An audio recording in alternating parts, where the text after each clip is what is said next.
इच्छा शक्ति मजबूत हो तो इंसान क्या नहीं कर सकता। इसी बात को सच साबित करते हुए हमारे जबलपुर में दिव्यांग cricket premier league of Madhya Pradesh का एक अनूठा कार्यक्रम आयोजित किया जा रहा है। नमस्कार, मैं रचना श्रीवास्तव सी टाइम्स से, और आज हमारे स्टूडियो में मौजूद हैं प्रतिष्ठा द्विवेदी जी एवं प्रीति त्रिपाठी जी, जो दिव्यांग cricket association of Madhya Pradesh की टूर्नामेंट की कोऑर्डिनेटर हैं। तो आइए उनसे बात करते हैं। बहुत बहुत स्वागत है आपका स्टूडियो में। Thank you. सबसे पहले आप हमें अपने बारे में कुछ बताइए। जहाँ तक मेरी अपनी बात है तो 2018 से मैंने एज अ सोशल एक्टिविस्ट कदम घर से बाहर निकाला था, और तब से मैं महिलाओं को लेकर, महिला सशक्तिकरण को लेकर काम कर रही थी। बट आफ्टर कोरोना मैंने डिसाइड किया कि मुझे कुछ और फील्ड्स को भी टच करना है। तो धीरे धीरे कुछ ऐसे लोगों से संपर्क होता गया जहाँ पर मेरा रुख बदल गया, और थोड़ा सा सोशल एक्टिविटीज में थोड़ा सा टेस्ट भी चेंज हो गया। और कहते हैं ना कि जिस तरह से जहाँ आपको पहुंचना होता है वहाँ ईश्वर पहुंचा देता है। तो कुछ ऐसे लोगों से संपर्क हुआ जहाँ दिव्यांगों को लेकर कुछ ऐसी चेतना जागी मेरे अंदर कि मैंने प्रयास किया कि कुछ दिव्यांगों के लिए भी किया जाए। और कुछ है ऐसे प्रेरणा स्रोत जिन्होंने मुझे मोटिवेट किया कि मैं इस चीज के लिए आगे आऊँ। साथ ही हमारे साथ प्रीति त्रिपाठी जी भी मौजूद हैं, तो आइए जानते हैं उन्हीं की जुबानी कि वो इससे कैसे जुड़ पाई। देखिए, मैं तो फार्मा लाइन से हूँ, मेरी मेडिसिन कंपनी है। हम लोग एक दूसरे से हमारी मुलाकात हुई प्रगतिशील ब्राह्मण महासभा से, तो मुझे बहुत इम्प्रेसिव लगी और बहुत मतलब वर्क जो इनका था वो बहुत अच्छा लगा। और मुझे इस फील्ड में आना ही था क्योंकि बिकॉज फैमिली और कंपनी के चलते इतना एक्टिविटी नहीं कर पाई मैं। सोशल प्लेटफॉर्म मुझे मिला भी नहीं, उस तरीके के लोग भी नहीं मिले। तो प्रतिष्ठा से जैसे ही मुलाकात हुई तो मैंने प्रतिष्ठा से बोला कि यार मुझे कुछ काम करना है। और कोरोना के बाद तो ये मन में हो ही गया था कि अब कुछ ऐसा करना है जो दूसरों के लिए ही करना है। घर के लिए तो बहुत कर दिया, अब करना है। तो मेरी उड़ान तो थी लेकिन मार्गदर्शन नहीं था, तो मेरी मेंटर प्रतिष्ठा द्विवेदी है। साथ मिल गया, बिल्कुल साथ मिल गया, और ये टूर्नामेंट आया जिसके कारण हम लोग एकदम क्लोज हो गए। तो इस तरीके से हमारा जर्नी स्टार्ट हुई। प्रतिष्ठा जी, आप हमें बताइए कि ये विजयी भव महापौर कप है क्या? विजयी भव महापौर कप अपने आप में एक अनोखा सा टूर्नामेंट, एक अनूठा टूर्नामेंट है जो कि शायद ही जबलपुर में कभी हुआ है।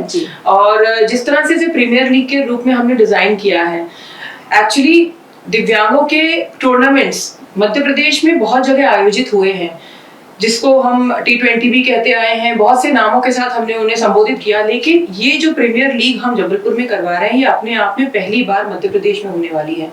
और महापौर कप का नाम हमने इसलिए दिया क्योंकि हमारे माननीय महापौर ने इसमें बहुत बढ़ चढ़कर योगदान दिया। जैसे ही मैंने उनके सामने ये प्रोजेक्ट रखा कि भाई साहब हमें ऐसा करवाना है, तो उन्होंने बिना एक पल भी सोचे उन्होंने यस किया और मुझे आगे मोटिवेट किया कि आप इसको करो, हम आपके साथ हैं। मैं आपको सहयोग भी मिलता रहा सबका। जी हाँ जी।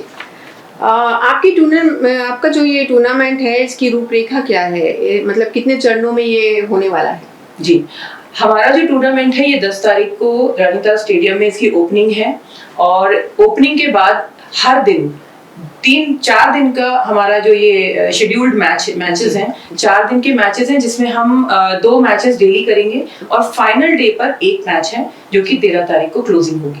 अच्छा, तो मतलब ये 10 तारीख से शुरू है? 10 तारीख से शुरू होकर स्टार्ट है, फाइनल 13 को है। जी हाँ जी।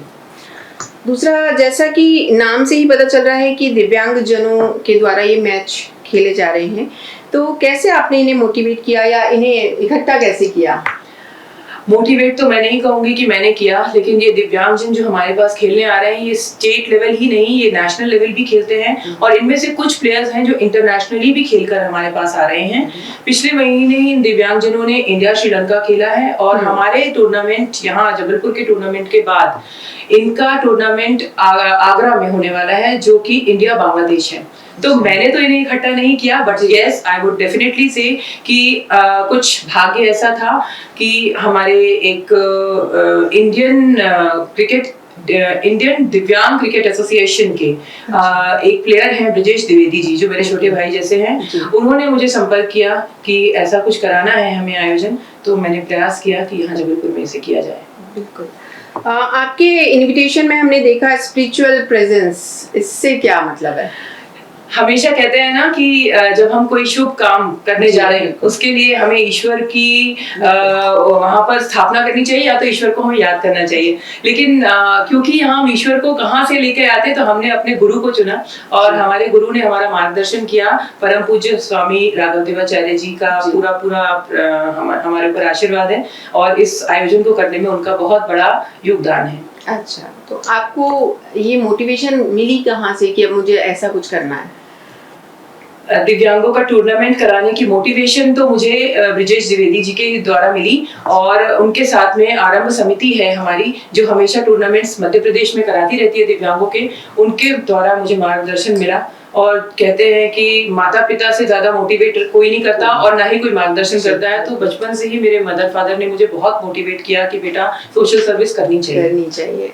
जी, मैं वही आपसे नेक्स्ट पूछने वाली थी कि लोग अक्सर इस एज में एग्जाम्स की तैयारी करते हैं, कोई आईएएस बनना चाहता है, क्योंकि आप इस फील्ड में कैसे, आपका प्रेरणा स्रोत कौन है, किसको देख के आपको लगा कि मुझे भी ये करना है? मेरी मदर।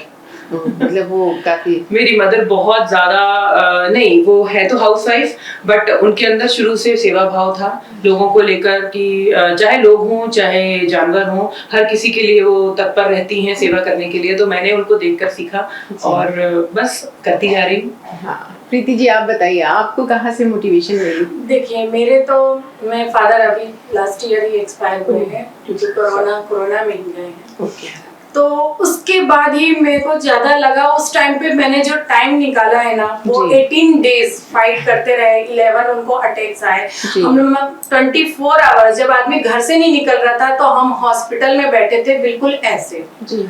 तो उनके जाने के बाद मुझे लगा कि अब फैमिली का तो जितना करना था वो कर लिया, लेकिन मुझे अब उनकी हेल्प करना है जिनकी हेल्प कोई नहीं करता।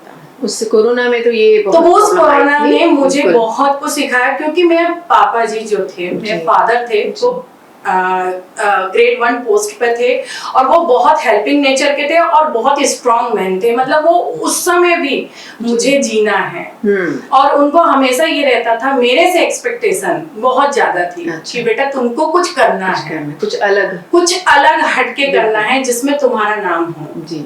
तो इसलिए उसके बाद फिर तो मैंने डेफिनेटली सोच लिया कि मुझे अब जो है वो निकलना है और मुझे काम करना है।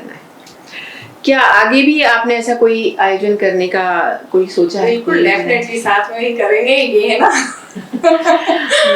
तो क्या सोचा है आपने? फिलहाल तो अभी जिस तरह से हम क्रिकेट पर फोकस कर रहे हैं, दिव्यांगजनों के और भी फील्ड्स होते हैं जिनमें वो खेलते हैं, जैसे कि एथलेटिक्स भी होते हैं, इनके काफी सारे ऐसे मैचेस होते हैं जो कि दूसरे डिफरेंट स्लॉट्स में डिवाइडेड हैं। चाहे वो दिव्यांगजनों के स्विमिंग एक्टिविटीज हो या फिर और भी एक्टिविटीज हो, उसमें मैं चाह रही हूँ कि अब हम उसको लेकर भी प्रयास करें, क्योंकि जिस तरीके से क्रिकेट को हम फोकस करके ऊपर ला रहे हैं, क्रिकेट प्लेयर्स को ऊपर ला रहे हैं, हम चाहते हैं कि हर फील्ड में दिव्यांग आगे आए। तो ये आपका कोई सेंटर या फिर ऐसा, उनको ट्रेनिंग कहाँ दी जाती है? जैसे ये तो मतलब पहले से काफी ट्रेंड हैं जैसा आपने बताया, लेकिन कोई अगर फर्स्ट टाइम अगर आपका जब ज्वाइन करना चाहे तो उसके लिए क्या? देखिए, जहाँ तक ज्वाइन करने की बात है तो सबसे बड़ी जो विडंबना है जी, वो ये है कि हमारे जो दिव्यांगजन हमारे पास आ रहे हैं, अभी फिलहाल जो क्रिकेट प्लेयर्स आ रहे हैं, इनमें से कई ऐसे दिव्यांगजन हैं जिनके घर में बहुत गरीबी है, फैसिलिटीज नहीं है, गवर्नमेंट का सपोर्ट नहीं है और जिस तरह से उन्हें एक शासकीय सपोर्ट मिलना चाहिए वो नहीं है। लेकिन जिस तरह से हम सोशल एक्टिविस्ट आगे आकर इनका सपोर्ट करेंगे, मुझे लगता है कि बहुत जल्दी गवर्नमेंट इस चीज को सुनेगी और उस चीज को एफिलिएट करेगी और आगे बढ़ाएगी इन लोगों को। इसके अलावा मैं कहूंगी कि हमसे अगर जुड़ना चाहे कोई, तो हाँ, हमसे जुड़ना चाहेगा तो हम उन्हें लिंक जरूर प्रोवाइड करेंगे कि आगे वो कहाँ जाकर इसकी ट्रेनिंग्स ले सकते हैं, क्योंकि हमारे पास तो कोई ऐसी एकेडमी नहीं है। हाँ, मैं एक सोशल एक्टिविस्ट हूँ, एक इंडिविजुअल आइडेंटिटी पर काम करती हूँ, तो मैंने कभी भी किसी ऑर्गेनाइजेशन के साथ जुड़ के काम नहीं किया। ये पहली बार है कि मैं एक इतनी बड़ी ऑर्गेनाइजेशन के साथ, दिव्यांग cricket association of Madhya Pradesh के साथ मिलकर काम कर रही हूँ। नहीं, ये तो बहुत सौभाग्य की बात है शायद आपके लिए भी। जी हाँ। लेकिन क्या आप अपना कोई एसोसिएशन ऐसा बनाना चाहेंगी कि लोग आपको इजीली आपसे कांटेक्ट कर सकें? अब अभी तो फिलहाल दिमाग में सिर्फ मध्य प्रदेश दिव्यांग क्रिकेट एसोसिएशन चल रहा है जी। हाँ, आने वाले दिनों में जरूर हम प्रयास करेंगे कि किसी ऑर्गेनाइजेशन को डेवलप करें, जिस ऑर्गेनाइजेशन के साथ एक एकेडमी भी डेवलप करें, और उस एकेडमी में ऐसे दिव्यांगों को जिन्हें हर तरह के, चाहे वो शिक्षा से हो, चाहे वो खेल से हो, चाहे वो नौकरी से हो, हर तरह की फैसिलिटी प्रोवाइड करने की हम कोशिश करेंगे। नहीं, आपका अच्छी सोच है आपकी, क्योंकि अभी तक अक्सर लोग ये जानते हैं कि दिव्यांगजन या तो म्यूजिक फील्ड में होते हैं, मोस्टली यही देखा गया है, क्रिकेट, और ये तो क्योंकि मतलब मजबूर हैं, वो नहीं कर सकते हैं, तो इस फील्ड में किसी ने सोचा नहीं, आपने सोचा, बहुत अच्छी बात है। Thank you so much. और आप अपने फ्यूचर को लेकर क्या सोचती हैं, कहाँ देखती हैं खुद को अगले कुछ सालों में? जहाँ हूँ वहां से ज्यादा नजरिया, मैं अपने आप को तो नहीं कहती कि मैं बहुत ज्यादा फ्यूचर में कहीं आगे जाना चाहूंगी, बस इतना है कि एक अच्छी इंसान बनूं, जिससे इंसान मुझे मेरे जाने के बाद भी याद करें। मैं ये नहीं देखती कि मैं अपने आप को इतनी दूर ले जाऊं कि लोगों की नजरों से दूर हो जाऊं, लोगों के बीच रहूं और लोगों का प्यार पाती रहूं, उनका स्नेह मिलता है, बस इससे ज्यादा और कुछ नहीं सोचती अपने बारे में। जी, बहुत बहुत धन्यवाद आपका हमारे स्टूडियो में आने के लिए, आपका भी। तो ये थी प्रतिष्ठा जी और प्रीति जी, जिन्होंने काफ़ी बेबाकी के साथ हमारे साथ खुलकर बातचीत की है, और इसी तरह हम और भी नए चेहरे लेकर आते रहेंगे। तब तक के लिए नमस्कार।